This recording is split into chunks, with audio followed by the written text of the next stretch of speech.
সবাইকে জানাই নতুন বছরের অনেক অনেক শুভেচ্ছা। নতুন বছর যেন সকলের ভালো কাটুক। আজকে আমি তোমাদের সাথে শেয়ার করব চিকেন কারির রেসিপি।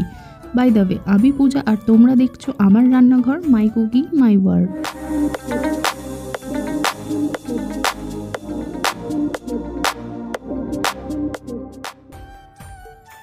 আমি এখানে 1 কেজি চিকেন নিয়ে সেটাকে ভালো করে পরিষ্কার করে নিয়েছি। টক দই নিয়ে নিয়েছি, কিছুটা পরিমাণে আলু নিয়েছি। মশলার জন্য আমি এখানে ব্যবহার করলাম গোটা গরম মশলা, 1 টুকরো লেবু, আদা, রসুন, কাঁচা লঙ্কা আর পেঁয়াজ। একটা মিক্সার জারের মধ্যে কিছুটা আদা নিয়ে নিলাম, কিছুটা রসুন দিয়ে দিলাম।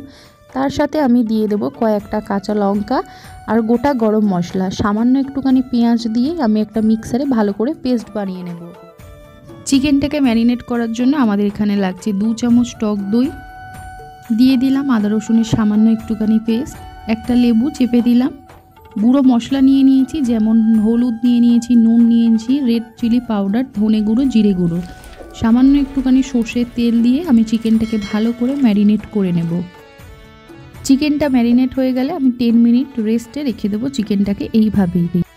অন্যদিকে কড়া বসিয়ে কিছুটা পরিমাণে সর্ষের তেল দিয়ে দিলাম, 1 চামচ নুন দিয়ে দিলাম, দিয়ে আমি আলুটাকে ভালো করে শ্যালো ফ্রাই করে ভেজে নেব।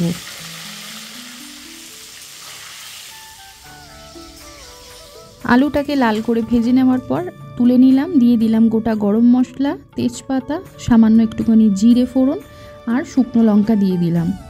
এবার দিয়ে দিলাম পেঁয়াজ দিয়ে আমি আবারও ভালো করে কিছুক্ষণ ফ্রাই করে নেব। বেটে রাখা মশলাটাকে অল্প অল্প করে দিয়ে দিলাম, দিয়ে আবারও কিছুক্ষণ নেড়ে নেবার পর দিয়ে দিলাম 1 চামচ আর 1/2 চামচ নুন। এখানে কিছু গুঁড়ো মশলা আমি ব্যবহার করলাম, হলুদ গুঁড়ো, লঙ্কা গুঁড়ো, জিরে গুঁড়ো, ধনে গুঁড়ো, কাশ্মীরি রেড চিলি পাউডার, তার সাথে সামান্য একটুখানি চিনি দিয়ে দিলাম, ধনেপাতা কুচি দিয়ে আবারও ভালো করে মশলাটা কষিয়ে নেওয়ার পর চিকেনের পিসগুলো আমি একটা একটা করে মশলার মধ্যে দিয়ে দেব।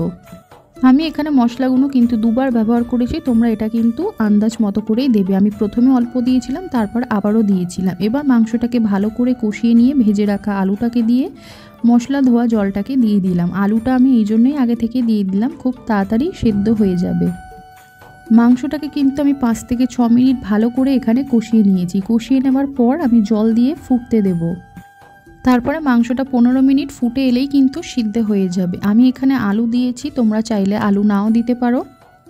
যেহেতু এটা চিকেন কারি সেহেতু তোমরা কিন্তু বেশি জলটাও না দিতে পারো।